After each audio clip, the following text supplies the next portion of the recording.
मैं क्यों सुना रहा हूं? विश्वास दृढ़ हो जाएगा ना, फिर इधर उधर भागना समाप्त हो जाएगा। मैं आपको बताऊं, व्यासपीठ पर विराजमान हूं, हमारे दुख का सबसे बड़ा कारण जानते क्या है? वर्तमान समय में हमारे पास धैर्य नहीं है। हम चाहते कि तुरंत सब हो जाए, तुरंत पूजा कहीं नहीं, 1 महीना में रिजल्ट मिल जाओ। और यदि 1 महीना में रिजल्ट ना मिलल तो पूजा बेकार, पूजा में दम नहीं खे। अब दूसर भगवान के पूजा करो।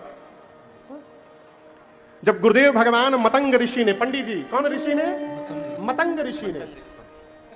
जब गुरुदेव भगवान श्री मतंग ऋषि ने सबरी मैया को कहा कि बेटी, मेरे भाग्य में राम का दर्शन नहीं लिखा है, परंतु तेरा भाग्य मैं देख रहा हूं, तुझे दर्शन करने के लिए जाना नहीं पड़ेगा, तुझे दर्शन देने के लिए राम चल के तेरी कुटिया में आएंगे, प्रतीक्षा करना। गुरुजी बोल के चले गए। यदि ये गुरुजी हमको आपको बोले होते ये बात, तो हम और आप कितने दिन प्रतीक्षा करते? कहां है केतकी जी? हाँ, कितने दिन प्रतीक्षा करती आप? यदि गुरुजी कही के जाते कि राम जी दर्शन देंगे, तो कितने दिन प्रतीक्षा करती? 1 साल। 1 साल की 1 दिन, 1 साल। ईमानदारी से कह दिया 1 साल। हम 2 साल 3 साल करते। आप लोग कितना करते? 5 साल। 5 साल के बाद गिव अप कर देते, क्या भगवान मिली है ना बुझाता। लेकिन आपको मैं बताऊं, शबरी मैया ने 1 साल 2 साल 5 साल प्रतीक्षा नहीं किया, शबरी मैया ने 10,000 साल प्रतीक्षा किया। कितने दिन? 10,000। बूढ़ा गई हो, बूढ़ी हो गई। लोग आके कहते थे पगला गई हो, बूढ़ी हो गई ना, राम नहीं आए ना, तो शबरी मैया कहती थी कि मैं बूढ़ी हुई हूं, परंतु मेरी प्रतीक्षा बूढ़ी नहीं भई है, मेरे राम अवश्य आएंगे मेरे पास। और उसी विश्वास का परिणाम कि भगवान शबरी मैया के पास चले गए। ये जानते हैं, ये कथा कुछ नहीं करती है, कथा हमारे विश्वास को दृढ़ता प्रदान करा देती है। मैं अभी किसी से कुछ दिन पहले कह रहा था कि देखिए, हम कथा गाते हैं तो इसका अर्थ ये नहीं कि हम कभी बीमार नहीं पड़ेंगे। हम राम जी की कथा गाते हैं, इसका अर्थ नहीं कि जीवन में कभी विपत्ति नहीं आएगी, कोई दुख नहीं आएगा, ना कोई कष्ट नहीं आएगा। लोग तो इसीलिए पूजा करते हैं कि जीवन में कोई कष्ट ना आवे।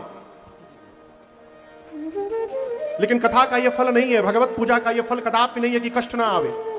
हमारे कलकत्ता में एक महापुरुष हुए, प्रातः स्मरणीय परम पूज्य स्वामी श्री रामकृष्ण परमहंस जी। आप लोग उनका नाम सुने होंगे, स्वामी विवेकानंद जी के गुरु जी। क्या नाम था? स्वामी रामकृष्ण परमहंस जी। आप में से कोई कलकत्ता गए होंगे, ढेरे लोग गए लोही। कलकत्ता में काली मां का मंदिर है जिसका नाम है दक्षिणेश्वरी काली मंदिर। आज भी मंदिर है गंगा जी के किनारे। आपको बताऊं तो आश्चर्य लगेगा, रामकृष्ण जी उसी मंदिर में पुजारी थे, काली मैया की पूजा करते थे। और जब भोग की थाली लेकर मंदिर के भीतर जाते थे ना, तो मूर्ति में से साक्षात मां काली प्रकट होकर के विराजमान हो जाती थी। महीने में 1 दिन नहीं, डेली जब जब थाली लेकर भीतर जाएं, काली मैया प्रकट होकर बैठ जाती थी और वो थाली में से निवाला तोड़ तोड़ के अपने हाथ से मां के मुख में भोजन कराया करते थे। ये डेली का काम था उनका। मां उनके हाथ से डेली भोजन करती थी। और आपको सुनकर आश्चर्य लगेगा, उन्हीं रामकृष्ण परमहंस जी को गले में कैंसर हो गया, थ्रोट में कैंसर हो गया। अब आप बताओ, जिसके हाथ से काली मां भोजन करती हूं, उनको गले में कैंसर होना चाहिए? हो गया।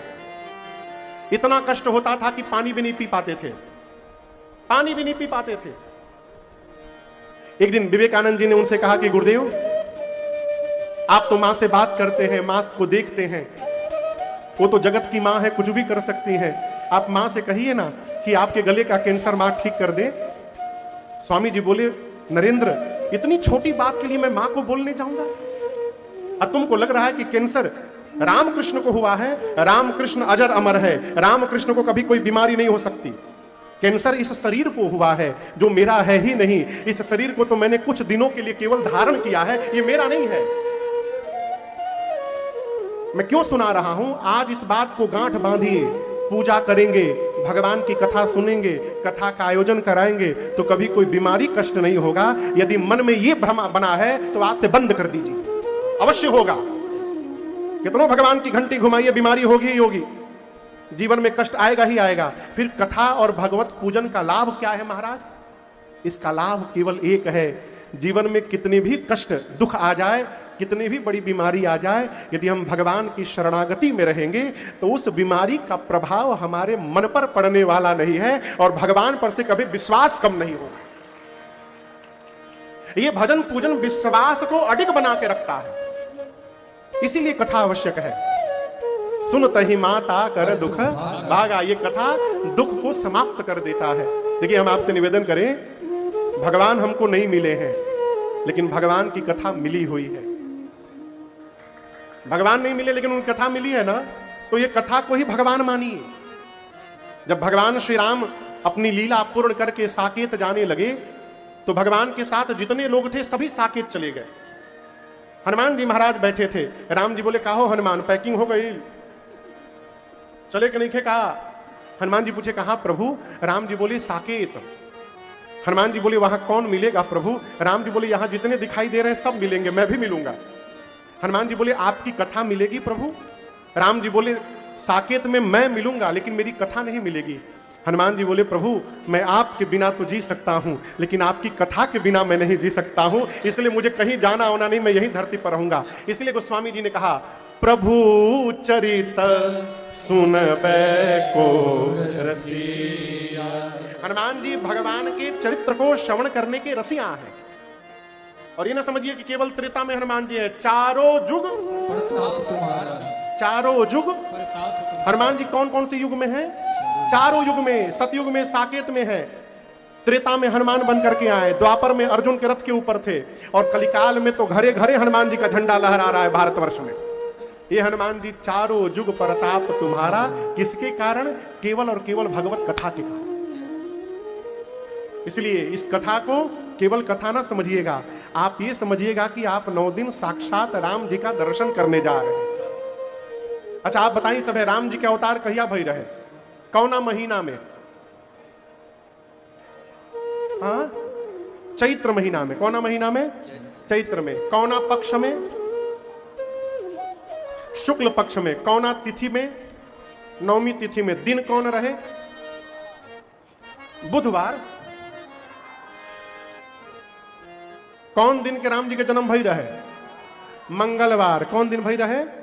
याद कर लीजिए, मंगलवार, नवमी तिथि, शुक्ल पक्ष, चैत्र मास। गोस्वामी जी कहते हैं, जोग लगन ग्रह बार तिथि सकल भये अनुकूल। आपको एक आनंद की बात मैं बताऊं, ये नवमी तिथि प्रत्येक वर्ष आती है।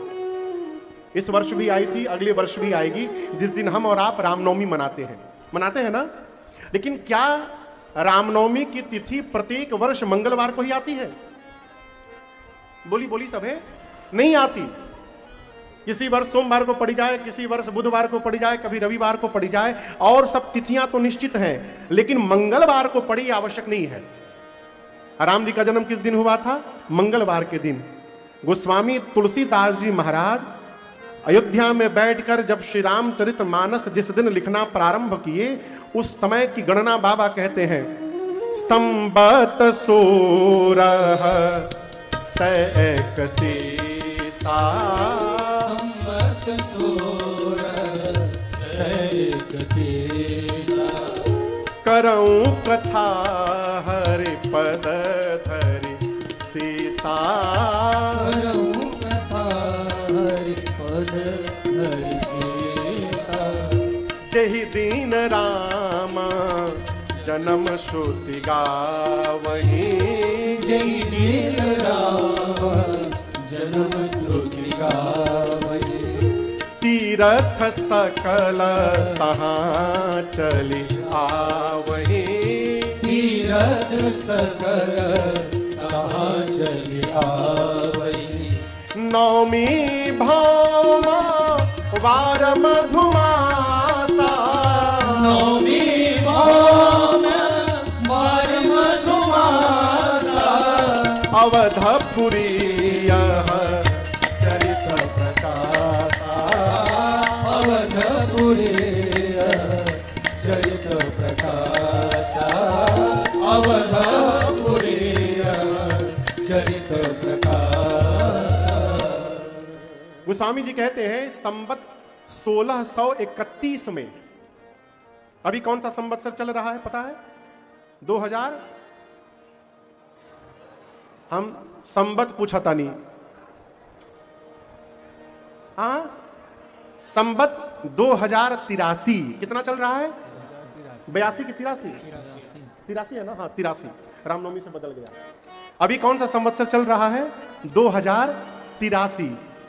गोस्वामी जी कथा लिख रहे हैं संवत 1631 में, यानी आज से ठीक 352 साल पहले। कितना दिन पहले? 352 वर्ष पहले संवत 1631 में रामनवमी जो तिथि थी वो मंगलवार को पड़ी थी। और केवल मंगलवार को नहीं, राम जी के जन्म के समय जो जोग लग्न ग्रह बार तिथि थे वो सारे के सारे जोग लग्न ग्रह बार तिथि संवत 1631 की रामनवमी को पड़ी थी।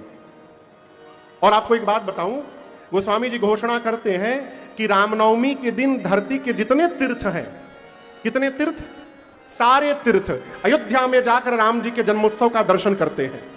ये प्रसंग कह रहा है कि रामनवमी के दिन में 12 बजे यदि आप में से कोई अयोध्या पहुंच गया तो बिना रुपया खर्चा किए सभी तीर्थों में जाने का फल उसको ऐसे ही प्राप्त हो जाएगा, क्योंकि सारे तीर्थ अयोध्या में पहुंचे रहते हैं। तो जिस लग्न में, जिस ग्रह गोचर में राम जी ने अवतार लिया है, उसी लग्न में, उसी ग्रह नक्षत्र में, उसी अयोध्या की धरती पर श्री रामचरित मानस ने भी अवतार लिया है। इसलिए गोस्वामी तुलसीदास जी कहते हैं कि रामचरित मानस साक्षात श्री राम जी का वांग्मय स्वरूप है। ये साक्षात राम जी का अवतार है, इसलिए इनको किताब समझने का अपराध न करिएगा। मैं पुनः एक बार कह रहा हूं, भगवान हमको मिले हैं कि न मिले हैं इसमें न उलझिए। भगवान की कथा हमको आपको प्राप्त हुई है, ये भगवान की विशेष कृपा है, इसी में लगे रहिए, इसी में लगे रहिए। कहत सुनत सब कर हित होई। गोस्वामी तुलसीदास जी महाराज ने श्री रामचरित मानस की रचना की। प्रारंभ में बाबा ने 7 कांड लिखे, बालकांड, अयोध्या कांड, अरण्य कांड, किष्किंधा कांड, सुंदर कांड, लंका कांड, और 7वें कांड का नाम है उत्तरकांड। बालकांड के प्रारंभ में गोस्वामी जी ने 7 श्लोक की रचना की। क्यों 7 कांड है? तो महापुरुष कहते हैं एक एक कांड को स्मरण करके बाबा ने एक एक श्लोक की रचना की। सबसे पहले श्लोक में गणपति भगवान और मां सरस्वती को वंदन करते हैं। वर्णानाम अर्थ संघानाम रसानाम छंदसामपि मंगलानाम चक्रतारो वंदे वाणी विनायको। पहले श्लोक में गणपति भगवान और सरस्वती जी को वंदन किया। दूसरे श्लोक में भगवान शंकर और मां पार्वती को वंदन करते हैं। भवानी शंकरौ वंदे श्रद्धा विश्वास रूपिणो याभ्याम विना न पश्यन्ति सिद्ध स्वांत। देखिए, जब आपन दिमाग काम करना बंद कर देना तो छोड़ दीजिए। हम तो कहा करते हैं कि ये अवसर ही ना आने दिया जाए कि अपना दिमाग काम करना बंद कर दे। फिर क्या करें महाराज? पहले से ही भगवान को सौंप करके चलिए और स्वयं को निमित्त मान करके बैठे रहिए। इतनी बड़ी जो रचना बनी है कथा की, ये करने से होने वाला नहीं है जब तक भगवत कृपा ना हो जाए। बतिया बुझा रहा है? गोस्वामी तुलसीदास जी कथा लिखने के पहले भगवान शंकर और मां पार्वती को वंदन करते हैं। कौन शंकर जी, पार्वती जी? श्रद्धा विश्वास रूपिणो। पार्वती मैया श्रद्धा है और शंकर जी विश्वास है। ये विश्वास और श्रद्धा का जीवन में संगम तभी होगा जब जीवन में आत्मसमर्पण होगा भगवत चरण के प्रति। जब तक आप शरणागति भाव में नहीं आएंगे तब तक श्रद्धा विश्वास होने वाला नहीं है। जब तक आप ये नहीं मानेंगे कि हम कुछ भी करने वाले नहीं है, सब ठाकुर जी कराने वाले हैं, तब तक विश्वास जन्म ही नहीं ले सकता। गोस्वामी जी ने श्रद्धा विश्वास रूपी मां पार्वती और भगवान शिव को वंदन किया। तीसरे श्लोक में पुनः एक बार भगवान शंकर को वंदन करते हैं। गुरु स्वरूप में वंदे बोधमयम नित्यम गुरुम शंकर रूपिणम। यहां एक भ्रम मैं आपको समाप्त करूं। अब एक नई प्रथा चली है कि शिव गुरु हैं। आप लोग भी सुने हो, अच्छी बात है। यहां भी लिखा है वंदे बोधमयम नित्यम गुरुम शंकर रूपिणम। वास्तव में शंकर जी गुरु हैं किसके गुरु हैं? पार्वती जी ने घोषणा की, तुम त्रिभुवन गुरु वेद बखाना। मां पार्वती भगवान शंकर के लिए कहती हैं, हे भगवान शिव, आप त्रैलोक्य के गुरु हैं। ये बात सत्य है कि भगवान तीनों लोक के गुरु हैं शंकर जी। गुरु कौन? जो हमारा मार्गदर्शन करे, वो हमारा सदगुरु। लेकिन इसके बाद आगे की बात याद रखिएगा, शंकर जी गुरु हैं, लेकिन उसके बाद भी यदि आप शरीर धारण करके धरती पर आ रहे हैं तो आपको प्रत्यक्ष रूप से किसी न किसी सदगुरु की शरण में जाकर के और दीक्षा प्राप्त करनी पड़ेगी। ये मैं नहीं बोल रहा हूं, यहां मानस में लिखा है, गुर बिनु भव निधि तरई न कोई, जौ बिरंची शंकर सम होई। बिरंची माने, जोर से बोलिए, बिरंची माने ब्रह्मा और शंकर माने शंकर जी। गोस्वामी तुलसीदास जी कहते हैं, यदि ब्रह्मा जी और शंकर जी भी शरीर धारण करके धरती पर आ जाएं तो बिना सदगुरु की शरण में गए उनका भी कल्याण होने वाला नहीं है। इसीलिए मनुष्य का शरीर प्राप्त हुआ तो सदगुरु की शरण में जाना पड़ेगा। लेकिन यहां पर एक समस्या है, महाराज केकरा के गुरु बनावल जाओ।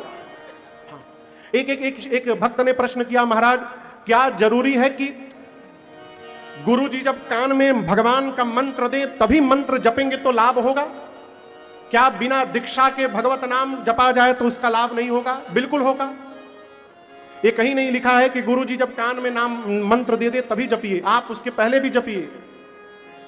और ये ना सोचिए कि कैसे जपें, जैसे मन करे वैसे जपिए। खा के जपिए, बिना खाए जपिए, नहा के जपिए, बिना नहा के जपिए, घर के भीतरी जपिए, बाहर जपिए। महाराज बाथरूम में जप सकते हैं? बिल्कुल जप सकते हैं। कहीं बाथरूम में प्राण निकल गई तब आप सोचिए।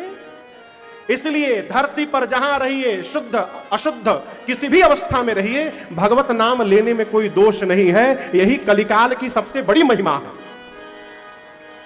मैं आपसे निवेदन करूं, आप सदगुरु को ना ढूंढिए, आप केवल भगवान का नाम लेते जाइए। यदि आप निष्ठा पूर्वक भगवत नाम का उच्चारण करते रहेंगे तो ये भगवत नाम का उच्चारण ही आपको सदगुरु की शरण में लेके चला जाएगा और आपका उद्धार हो जाएगा। इसलिए लगे रहिए। कहां लगे रहे महाराज? जहां मन करे, जहां मन करे। अरे सीताराम सीताराम सीताराम जाहि विधि राखे राम, वाहि विधि रहिए। सीताराम सीताराम सीताराम कहिए, जाहि विधि राखे राम, वाहि विधि रहिए। कैसे रहे?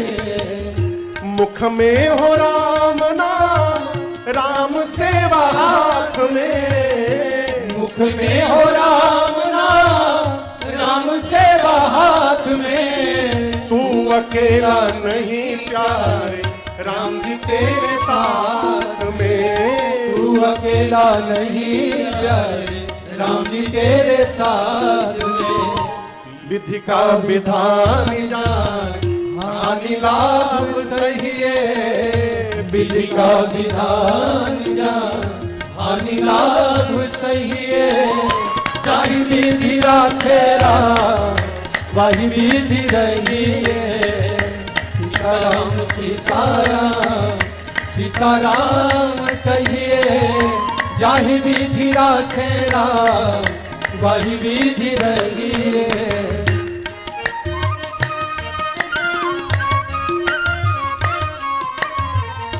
किया अभिमान तो फिर मान नहीं पाएगा। किया अभिमान तो फिर मान नहीं पाएगा। होगा प्यारे वही जो श्री राम जी को भाएगा। होगा प्यारे वही जो श्री राम जी को भाएगा। फल आशा त्याग शुभ काम करते रहिए। फल आशा त्याग शुभ काम करते रहिए। जाहि विधि राखे राम, वाहि विधि रहिए। जाहि विधि राखे राम, वाहि विधि रहिए।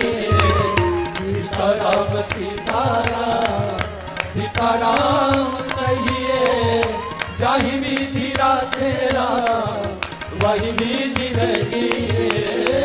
जाहि विधि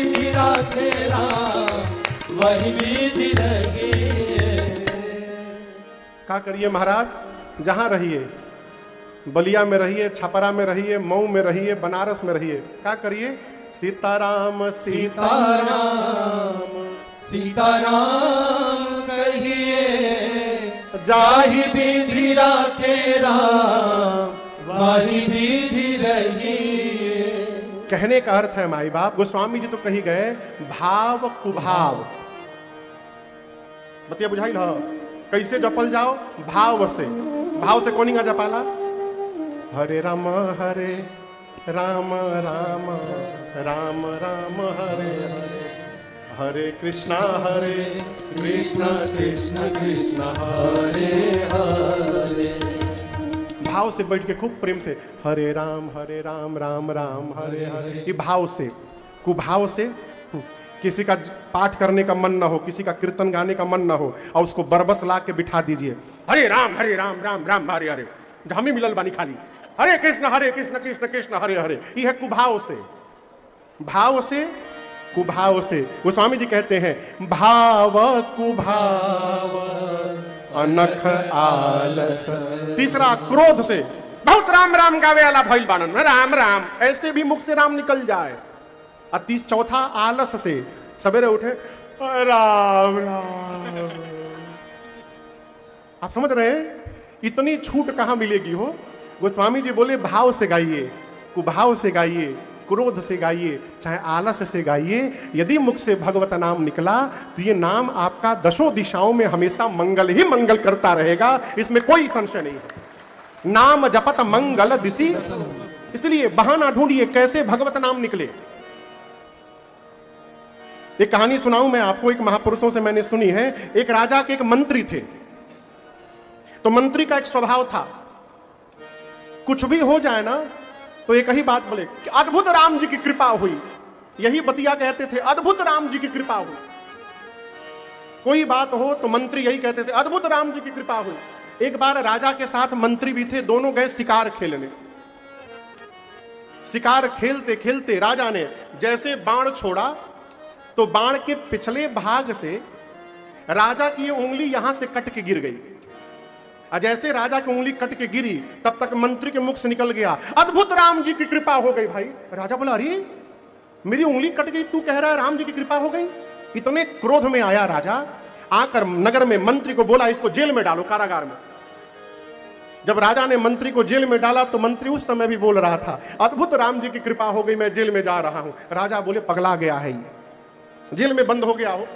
अब राजा की उंगली कट गई, घाव भरा, समय बीता। राजा फिर शिकार खेलने गया जंगल में अकेले, और इस बार गया तो जंगल में रहने वाले जंगली आदिवासी राजा को पकड़ के लेके चले गए।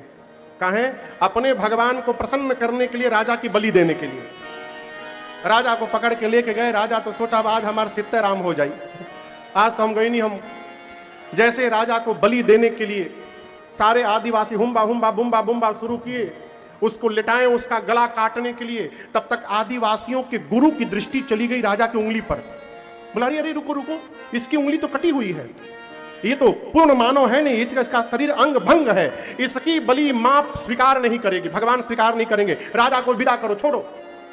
राजा की जब जान बची तब मंत्री की बात याद आई कि मेरी उंगली कटी थी तो मंत्री बोला था अद्भुत राम जी की कृपा हो गई। अब समझ में आया मंत्री क्यों बोला था। राजा गया, सबसे पहला काम किया, जाते मंत्री को बुलाया जेल से और पांव पकड़ के क्षमा मांगा, क्षमा करो, मैं तुम्हारी बात समझ नहीं पाया था। यदि तुम क्यों कह रहे थे कि अद्भुत राम जी की कृपा हो गई, यदि मेरी उंगली ना कटी होती तो आज गला कट गया होता। लेकिन राजा बोला, लेकिन एक बात मुझे अभी भी समझ में नहीं आई, मैं तुमको जेल में डाला तो तुम क्यों बोले कि अद्भुत राम जी की कृपा हो गई। मंत्री बोला, सरकार यदि आप हमको जेल में न डाले होते तो आपके साथ हमहू पकड़ाए होते। तो आपकी तो कटी थी तो आप बच जाते, हमारी कटी नहीं थी तो हमारा गला कट जाता। तो हम जेल में चले गए इसलिए हमहू बच गए और आपकी उंगली कट गई इससे आप भी बच गए, हम दोनों पर भगवान की कृपा हो गई। ये भक्त का स्वभाव है क्या, जो हर परिस्थिति में भगवत कृपा का दर्शन कर ले, वो भगवान का भक्त। और ये उपस्थित कैसे होगा, जब हम निरंतर भगवत नाम में लगे रहेंगे, अकारण भी। और ये भगवत नाम ही हमको सदगुरु की शरण में पहुंचा देगा। तीसरे श्लोक में गोस्वामी तुलसीदास जी ने भगवान शिव को वंदन किया। वंदे बोधमयम नित्यम गुरुम शंकर रूपिणम यमाश्रितो हि वक्रोपि चंद्रः सर्वत्र वंद्यते। अच्छा, आप लोग से एक प्रश्न पूछें हम, शंकर जी के शरीर में चंद्रमा कहां बैठे हैं? बोलिए, कपारे पर। आपको बताऊं, चंद्रमा राहु के डर के मारे शंकर जी के पास गए, बाबा हमको राहु से बचाइए। शंकर जी बोले आओ बैठ जाओ। यदि आप चंद्रमा के जगह रहते और शंकर जी कहते आओ बैठ जाओ, तो कहां जाके बैठते? पांव में बैठते ना। चंद्रमा बाबा के कपारे पे जाके बैठ गए। और मजे की बात दर्शन करिए, भगवान शिव के सिर पर जो चंद्रमा है वो पूर्णिमा के चंद्रमा नहीं है, वो दूज के चंद्रमा है, टेढ़े चंद्रमा है। वक्रोपी, वक्र माने टेढ़ा। और मजे की बात और है कि ये चंद्रमा नित्य अपना आकार बदल लेते हैं। अब जो आदमी डेली अपन चेहरा बदल के आवे, उसको आप कैसा आदमी समझेंगे? अच्छा आदमी कहेंगे? अरे बहुरूपिया है हो, न जाने कौन कौन रूप बनावत है। लोग कहते हैं बहुत टेढ़ा आदमी है, बच के रहिए ओकरा से। अब वही टेढ़े चंद्रमा शंकर जी के सिर पर विराजमान है। गोस्वामी जी कहते हैं यमाश्रितो हि वक्रोपि चंद्रः सर्वत्र वंद्यते। शिव के शिव रूपी सदगुरु की शरण में होने के कारण टेढ़े चंद्रमा भी आदि संसार में वंदनीय हो गए हैं। ऐसे भगवान शंकर को गोस्वामी तुलसीदास जी बारंबार वंदन प्रणाम करते हैं। तीसरा श्लोक, चौथे श्लोक में आदि कवि बाबा वाल्मीकि जी और श्री हनुमान जी महाराज को वंदन किया है। पांचवें श्लोक में जगत जननी मां जानकी को वंदन किया है।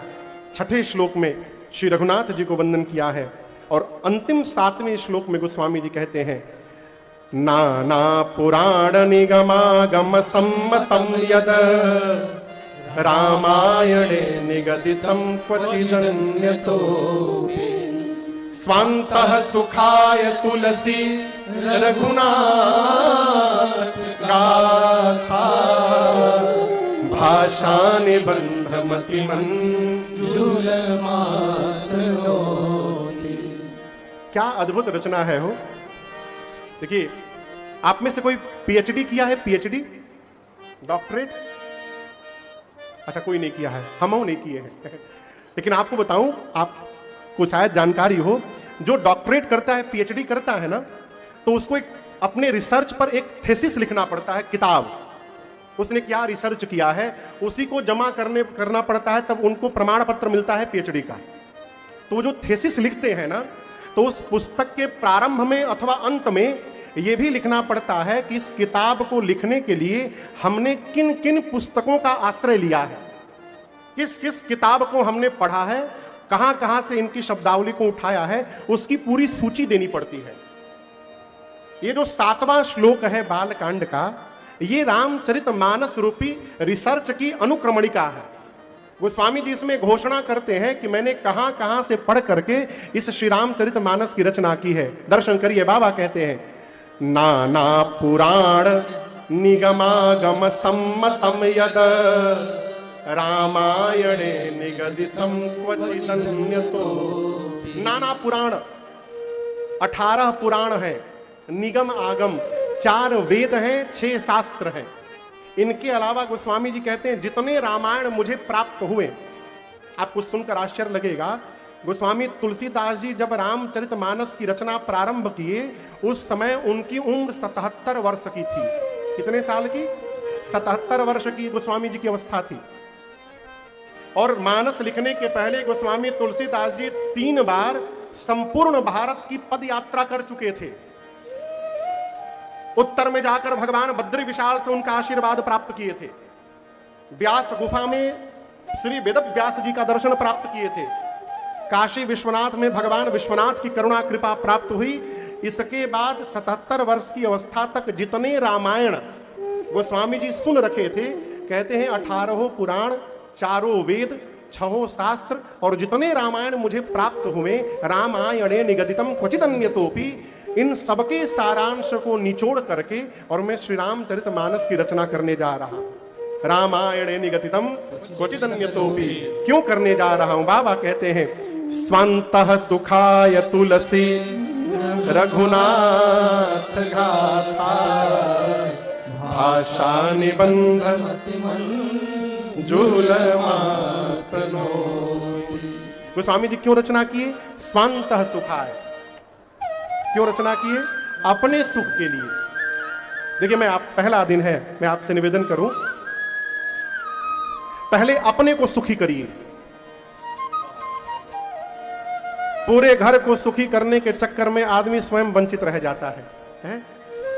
जो सबको सुनवाता है ना, वही नहीं सुन पाता है। हम एक जगह कथा करने गए, मैं जगह का नाम नहीं लूंगा। जो आयोजक थे ना, वो 9 दिन बैठ के 5 मिनट कथा नहीं सुने। कथा में आरती कराते थे, उसके बाद गायब। कहां चले जाते थे? भंडारा में। रोज रात को बताते थे, आज महाराज मालपुआ बना था, आज कचौड़ी बनी थी, पनीर की सब्जी बनी थी, 5000 लोग भोजन पाए महाराज, रोज बताते थे। हम सोचते थे कितने दुर्भाग्यशाली हैं, यहां अमृत बही रहा है, अमृत छोड़कर कचौरी में अधुराए हुए हैं, इनको क्या कहें। देखिए, जो सबको ठीक करने निकलता है ना, सब लोग मिलकर उसी को ठीक कर देते हैं। इसलिए सबको ठीक ना करिए, अपने को ठीक करिए। जिसको ठीक होना होगा वो आपको देख करके अपने आप ठीक हो जाएगा, और जिसको नहीं होना है वो कुछ भी करिए, ठीक होने वाला नहीं है। गोस्वामी जी घोषणा करते हैं, स्वांतः सुखाय तुलसी रघुनाथ गाथा भाषा निबंध मति मंजूल मातनो। स्वांतः सुखाय। स्वामी तुलसीदास जी अपने अंतःकरण को सुख देने के लिए मानस की रचना करते हैं। कथा प्रारंभ किए, मंगलाचरण प्रारंभ हुआ।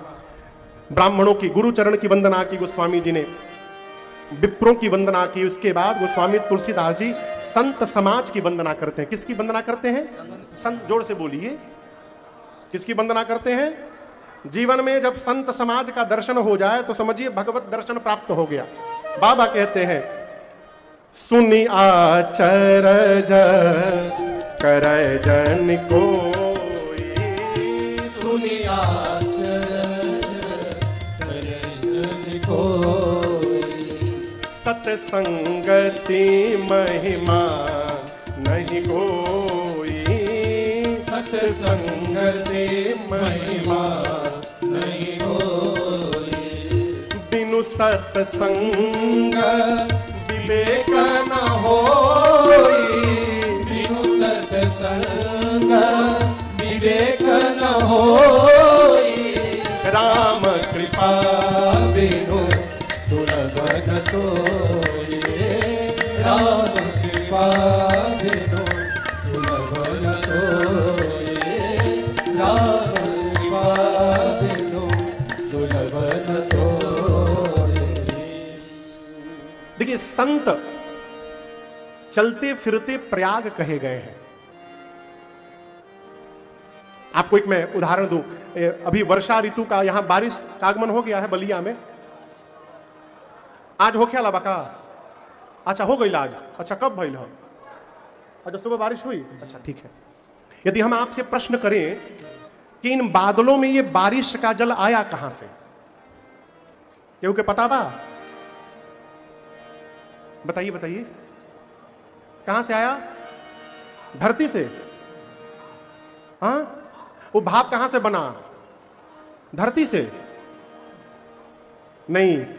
सूर्य की किरणें जब समुद्र के जल पर पड़ती हैं तो समुद्र का जल वाष्प बन के ऊपर उठता है।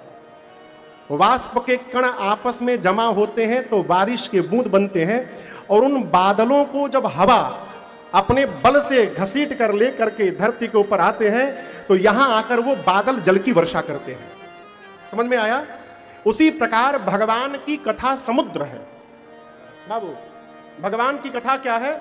समुद्र है। इस भगवत कथा रूपी समुद्र में संत बादल बन के जाते हैं और वहां से भगवान के गुण रूपी, भगवान की कथा रूपी, भगवान के चरित्र रूपी वाष्प को अपने भीतर भर करके और करिहरा बिरवार बारी गांव के ऊपर आ जाते हैं, बलिया जिला में आ जाते हैं और आ करके 9 दिनों तक भगवत कथामृत की यहां पर वर्षा करते हैं। बात समझ में आई? अब आगे की बात समझिए। जब बादल जल की वर्षा करते हैं तो उसके पहले बादल माइक में घोषणा नहीं करते कि बाल्टी में पनिया भर ली सब है। परात में भर ली, तसली में भर ली, बादल नहीं बोलते, बादल जल की वर्षा करते हैं। अब यह हमारे आपके विवेक पर है कि हम उस वर्षा को रोक लें, जमा करें अथवा नाली में बह जाने दें। बादल आए, वर्षा करके चले गए। उसी प्रकार संत रूपी बादल हमारे जीवन में आते हैं, भगवत कथा रूपी वर्षा करते हैं। अब यह हमारे आपके विवेक के ऊपर है कि हम अपने हृदय के पात्र में उस कथा रूपी वर्षा को सुरक्षित करें कि बह जाने दें। इसका निर्णय हमको आपको करना है। संत मिले तो इसको भगवत कृपा समझिएगा। मानस में 2 जगह ऐसी चौपाई है जहां पता चलता है कि संत कैसे मिलते हैं। एक चौपाई आप लोग जानते हैं, अब मोहि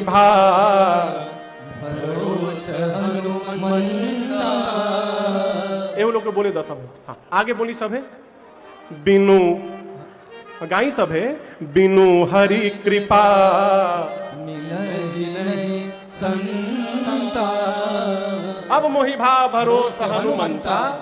क्या बिनु हरि कृपा मिलहि नहीं इसका अर्थ है जब तक भगवान की कृपा नहीं होगी तब तक संत मिलने वाले, जोर से बोली सब है, नहीं है।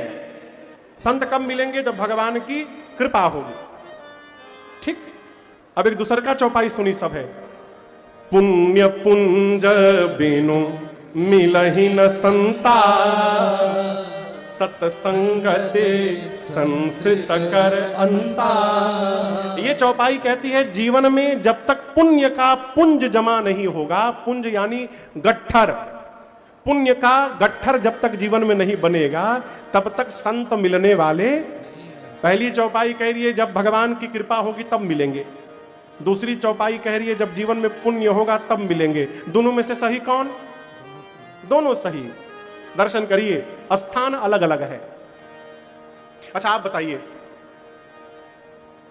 आप लोग भगवान की कथा सुनने आए हैं कि आपको घर में बैठकर सुनने को मिल रही है?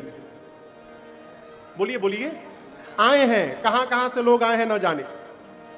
तो जब जीवन में पुण्य एकत्रित होता है तो वो पुण्य आपको आपके घर से खींच करके बाहर निकालता है और भगवत कथा में ले जाकर बिठा देता है, संत की कुटिया में बिठा देता है। पुण्य पुंज जीवन में जमा होगा तो आप स्वयं जाकर संत का दर्शन प्राप्त कर लेंगे, भगवत कथा प्राप्त कर लेंगे। जब पुण्य जमा होगा तो आप निकल के दर्शन प्राप्त करेंगे। और जब भगवान की कृपा हो जाएगी माई बाप, तो आपको अपने घर से कहीं जाने की आवश्यकता नहीं है। संत ही आपके घर के भीतर आकर आपको दर्शन देकर कृतार्थ कर देंगे। ये भगवत कृपा का परिणाम है। इसलिए किसी भी प्रकार से संत का दर्शन प्राप्त हो, सत्संग प्राप्त हो, इसको भगवत कृपा समझिएगा। बाबा कहते हैं कबीरदास जी, अरे संतन के संग लाग रे तेरे अच्छे बनेंगे, संतन के संग लाग रे तेरे अच्छे बनेंगे। अच्छी बनेगी तेरी बढ़िया बनेगी, अच्छी बनेगी तेरी बढ़िया बनेगी, अच्छी बनेगी तेरी बढ़िया बनेगी, अच्छी बनेगी तेरी बढ़िया बनेगी।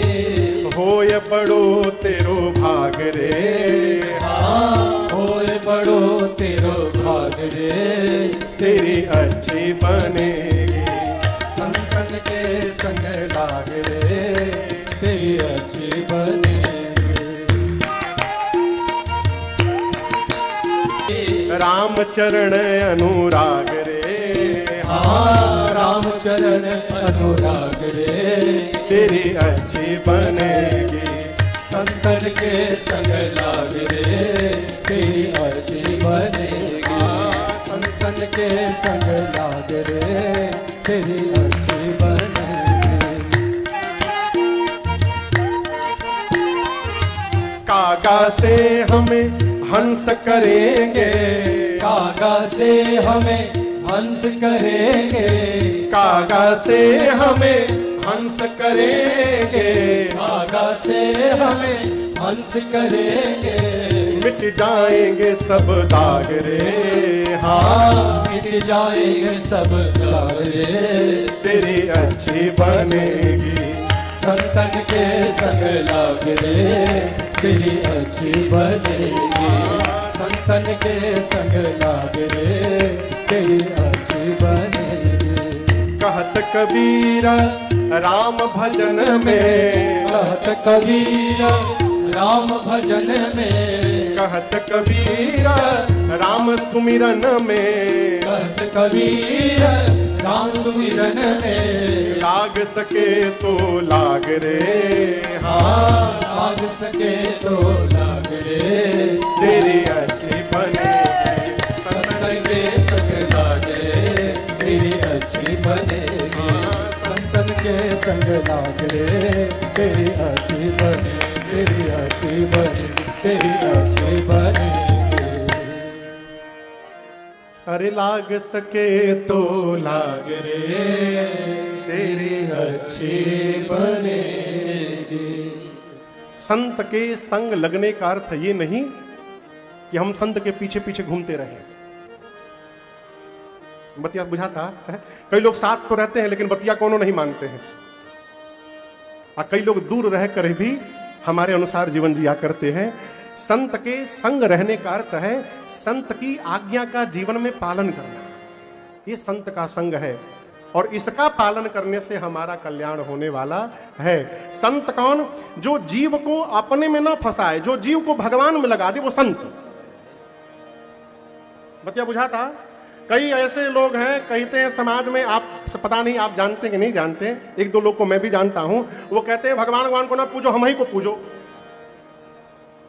जीव पूजने से कुछ होने वाला नहीं है। हो संत कौन? जो अब आने वाले भगत को भगवान में लगाकर और उस भक्त और भगवान के बीच से अपने को दूर लेके चला जाए, ये संत का कार्य है।